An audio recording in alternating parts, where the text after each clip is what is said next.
This is Optimal Living Daily, episode 1021, Emotional Mastery by Steve Pavlina of stevepavlina.com, and I'm Justin Malik. Happy Thursday, almost to the weekend, and welcome back to Optimal Living Daily, where I narrate blogs for you so they can take a break from staring at a screen. And this episode is brought to you by uBiome. Your gut can tell you a lot, like when you're in love, who to trust, and whether you should have eaten that meatball sub. But sometimes your gut can be hard to decode, and that's where SmartGut can help. SmartGut is a quick and easy at-home test that helps you understand if your gut bacteria are working with you or against you by screening for microbes associated with IBS, IBD, and many other chronic conditions. And sampling is quick and easy. It takes less than 3 minutes. And SmartGut is healthcare provider ordered and reimbursed by most health insurance. Request your SmartGut test today. Just go to ubiome.com/living. That's ubiome.com/living. And we thank them for sponsoring this podcast. Now let's get right to Steve's post as we optimize your life. Emotional Mastery by Steve Pavlina of stevepavlina.com. I received much feedback on the previous post regarding the challenge of consciously directing one's thoughts to feel a certain way. First of all, recognize that there are people and corporations with a strong vested interest in conditioning you to maintain the false belief that you need some kind of external validation to feel a certain way. Marketers spend billions of dollars each year to convince you that you need to drink their soda, eat their food, wear their clothing, drive their cars, and shop at their stores to feel happy, cool, fashionable, popular, confident, successful, etc. Who benefits most when you adopt the belief that you need to dress a certain way to feel fashionable or drive a certain car to feel cool? When you understand that you have the innate ability to consciously direct your thoughts to create any feeling you want whenever you want, you're not going to make such people rich, but you will be much more free since you'll gain the power of conscious control over your emotional states. This is a skill that takes practice, but it is a learnable one. For example, in a matter of minutes, I can get myself to feel any emotion I want, and for those I've already anchored, I can put myself into that state in less than 5 seconds. This is nothing unique. Experienced actors can do it too. If an actor can laugh uproariously, or cry rivers of tears, or shout with intense anger over something completely fake, then you can certainly learn to be 100% confident on cue as well, and really experience the genuine emotion. My favorite emotion is a state of feeling unstoppable, which is one I anchored at a Tony Robbins seminar. Anchoring means conditioning a specific emotional state to be linked to a simple trigger, just as Pavlov conditioned his dog to link getting fed with the sound of a bell. So if I make a certain movement, I automatically surge into this emotional state within a few seconds. In my old Taekwondo studio, I noticed another student firing off an anchor several times during sparring matches. The tennis player, Andre Agassi, and the basketball player, Byron Scott, both used emotional anchoring in their athletic careers.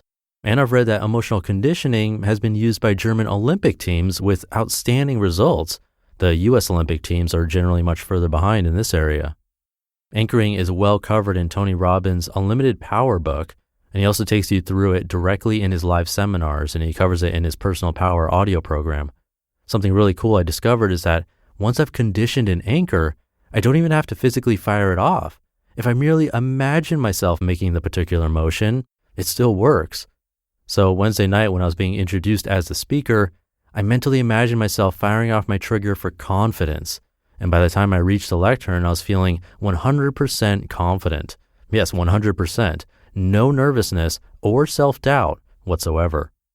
Advertisers use anchoring on you all the time. This is why Pepsi will pay someone like Michael Jackson $20 million to be in a 30-second commercial. Okay, so that was years ago. They want to condition you to link the emotions you get from hearing a particular song to their product. This emotional conditioning works a lot better than trying to logically argue why you should consume sugar water and chemicals. And it absolutely works to the tune of billions. Dr. Wayne Dyer said that when he was learning about self-actualization in college, a professor posed this question: if a totally self-actualizing person unknowingly showed up to a formal event wearing overly casual attire, how would he or she react? The answer? He or she wouldn't even notice. That's the state of total emotional mastery, where no external event can knock you into a negative emotional state, a mind like water. The problem isn't that external events have control over your emotions. The problem is believing that they do. Abandoning this belief and realizing that you have the innate ability to control how you feel at any given moment, regardless of your circumstances, is the first step to emotional mastery. Events are neutral. What causes you to feel a certain way is how you interpret an event, how you think about it. The same event, even one so serious as the death of someone close to you, will be interpreted differently by different people. You were taught to represent certain events to yourself as tragic, while other people on this planet were taught to celebrate those same events. The event itself has no meaning but the meaning you assign to it, and that act of assigning meaning, whether done consciously or unconsciously, is what causes you to feel a certain way. Once you understand this, you begin to take conscious control over these assignments. When stricken with a terminal illness, some people interpret it as terrible and go into a deep depression. Others interpret it as a challenge and find a way to overcome the illness. And still others see it as a wake-up call to reevaluate their priorities and make the best possible use of the time they have left, developing deeper bonds with the people around them and living much more fully. To some people, it's an ending, while to others, it's a new beginning. But this doesn't have to be a subconscious reaction. It can be a conscious choice.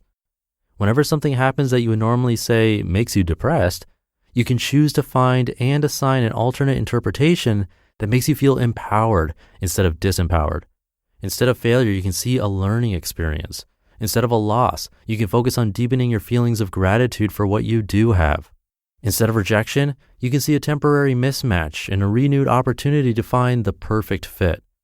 Just because TV teaches you to feel a certain way in response to a certain event doesn't mean you have to blindly accept that interpretation, especially since the TV business benefits when you feel down and thereby tune in to try to change your emotional state. Between stimulus and response lies the opportunity for conscious choice. You can be fired from your job and turn it into a victory instead of a defeat, Lee Iacocca did. You can go bankrupt and move on to even greater wealth, Donald Trump did.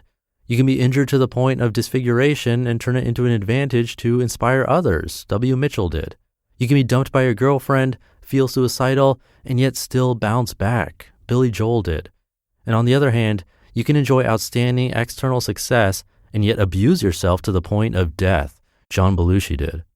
For any seemingly negative event, you can find someone who turned it into an empowering experience. And for any positive event, you can find someone who interpreted it in such a way as to destroy themselves.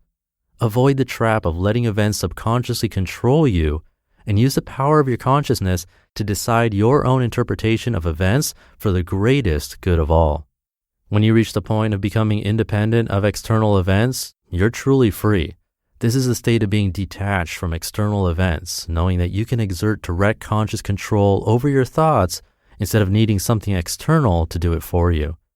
Dr. Wayne Dyer refers to it as being independent of the good opinion of others. No matter what happens to you, you can still choose to be at peace. You just listened to the post titled Emotional Mastery by Steve Pavlina of stevepavlina.com. And this episode is brought to you by uBiome. Your gut is home to trillions of microbes, about as many as the amount of human cells in your body. Those microbes may affect your health in countless ways. They might help you digest food, manufacture vitamins, improve your mood, or even fight off illness. So how do you know if bacteria are working with you or against you? uBiome is pioneering a new era of microbiome-based precision medicine with SmartGut, a quick and easy at-home test that screens for microbes associated with IBS, IBD, prediabetes, kidney stones, and many other chronic conditions. The sampling is quick and easy. It takes less than 3 minutes. SmartGut is healthcare provider ordered and reimbursed by most health insurance. And the knowledge you gain from SmartGut can help you and your healthcare provider make smart decisions about your health. Request your SmartGut test today. Just go to ubiome.com/living. That's ubiome.com/living. And we thank them for sponsoring this podcast. That should do it for today. Have a very happy Thursday if you're listening in real time. And I'll see you in the Friday show tomorrow, where your optimal life awaits.